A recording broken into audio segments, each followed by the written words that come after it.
বিসমিল্লাহির রহমানির রহিম। বৈষম্য ছাত্র আন্দোলনে যারা শহীদ হয়েছেন, আজকে 5 তারিখ 1 মাস পূর্ণ হয়েছে। তাদের জন্য সবাই দোয়া করবেন, আল্লাহ যেন তাদেরকে জান্নাতবাসী করেন।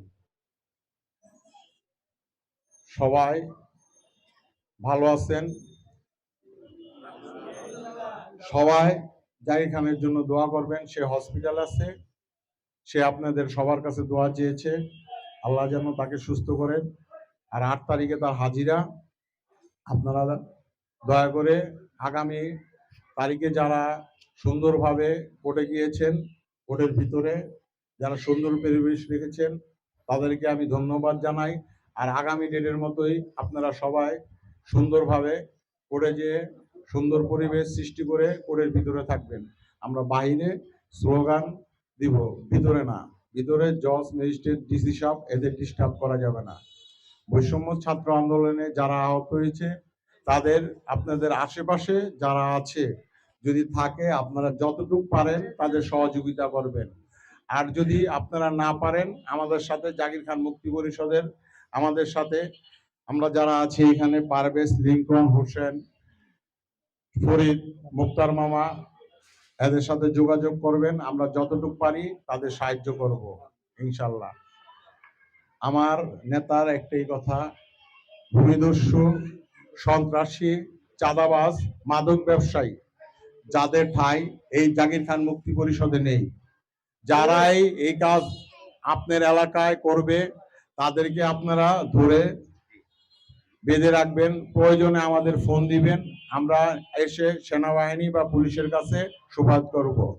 যৌথ বাহিনীর অভিযান শুরু হয়েছে, তাদেরকেও খবর দিবেন। তাদের প্রতিটি মোবাইলে তাদের নাম্বার আছে। যারাদের এই দুষ্কৃতি পাবেন, চাঁদাবাজ পাবেন, তাদেরকে আপনারা তাদের কাছে সুপারিশ করবেন। সবচাইতে বড় কথা, আপনারা সবাই মিলেমিশে এলাকার মধ্যে থাকবেন, কোনো ঝগড়া বিবাদ করবেন না। আর কোনো আওয়ামী লীগ, জাতীয় পার্টি এদের সাথে কোনো সমঝোতা করবেন না। দয়া করে আপনারা আপনাদের নিজের পায়ে কুড়াল মারবেন না। এরা কিন্তু ঘাপটি মেরে বসে আছে। নারায়ণগঞ্জে অনেক বিএনপির নেতা আছে, তারা তাদেরকে শেল্টার দিচ্ছে। শেল্টার যারা দিচ্ছে তাদের নামেও লিস্ট হচ্ছে, এদের বিচার হবে। খান সাহেব বের হোক, তারেক রহমান সাহেব বীরের বেশে বাংলাদেশে আসুক, সে তো ঘোষণাই দিয়েছে, আপনারা সবাই দেখেছেন তার ঘোষণা। এবং বাংলাদেশে যারা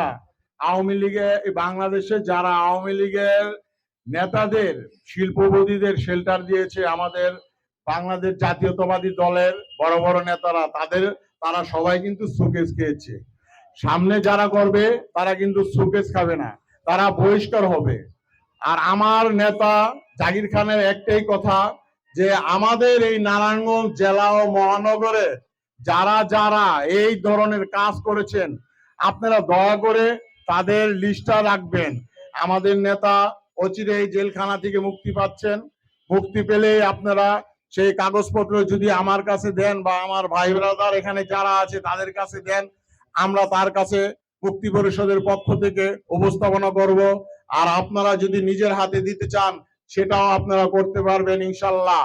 কারণ জাকির খান গণমানুষের নেতা, জাকির খান সবার কথা শুনবে ইনশাল্লাহ। আমি এটা বলতে পারি, আপনাদের প্রতিটা মহল্লায়, পাড়ায় যেসব প্রোগ্রাম মুক্তি পরিষদের থেকে করেছেন, তাদের প্রাধান্যই জাকির খানের কাছে বেশি থাকবে।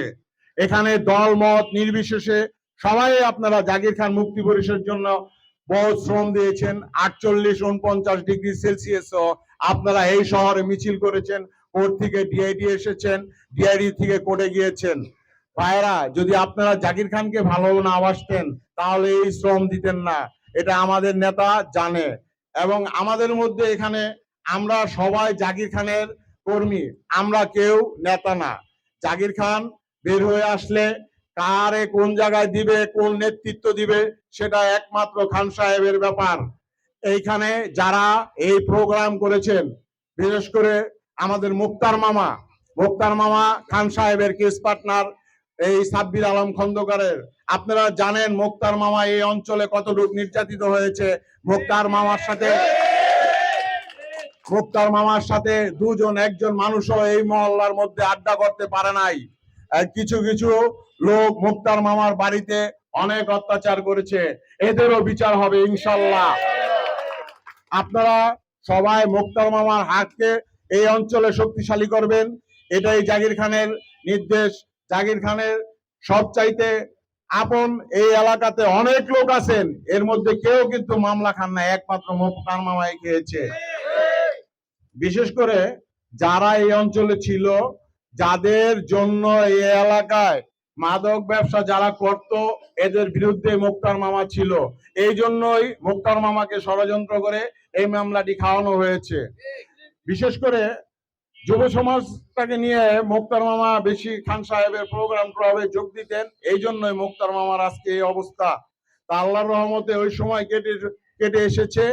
খান সাহেব বের হলে এই ধরনের কর্মকাণ্ড যারা করেছেন তাদের এই জমিনে এই বিচার হবে।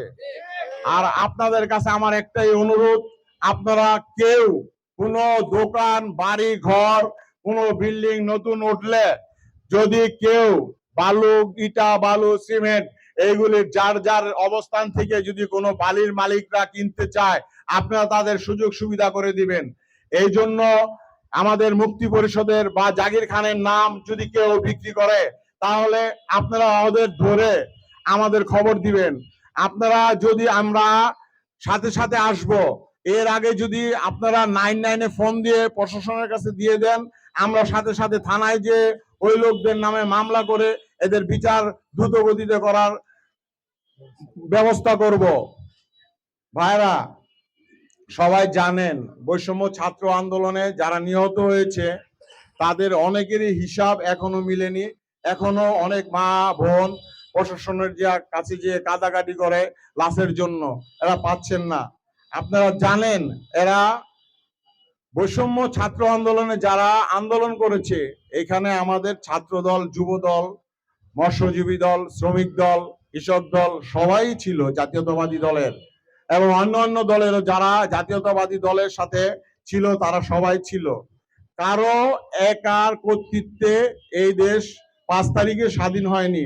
এই জন্য বললাম আজকে 5 তারিখ, সেজন্য এই কথাটা বললাম। আপনারা জানেন, নারায়ণগঞ্জে খান সাহেব বের হলে নারায়ণগঞ্জের মাটি এক সাইড হয়ে যাবে। এই জন্য কিছু কুচক্রী মহল, নারায়ণগঞ্জ জেলা বিএনপি এবং মহানগর বিএনপির অনেকেই ডিসি সাহেব, এসপি সাহেব এদের কাছে যায় ভুয়া চিঠিপত্র দিচ্ছেন, ভুয়া ব্যবসায়ীদের সিগনেচার নিজেরা করে ওই ধরনের কর্মকাণ্ড করছেন। তাদেরকে আপনারা চিহ্নিত করবেন। এইসব কাগজপত্র যারা দিয়েছেন এদের লিস্টও আমাদের কাছে এসে পড়েছে। এই দুশ্মনদের আমরা কখনো এই নারায়ণগঞ্জের মাটিতে ক্ষমা করব না, ইনশাল্লাহ। কেউ ছাড় পাবে না। এই বলে আমি আমার বক্তব্য শেষ করছি। বাংলাদেশ জাতীয়তাবাদী দল জিন্দাবাদ, জাগির খান মুক্তি পরিষদ জিন্দাবাদ, জাগির খান মুক্তি পরিষদ জিন্দাবাদ, জাগির খান মুক্তি পরিষদ জিন্দাবাদ। আসসালামু আলাইকুম।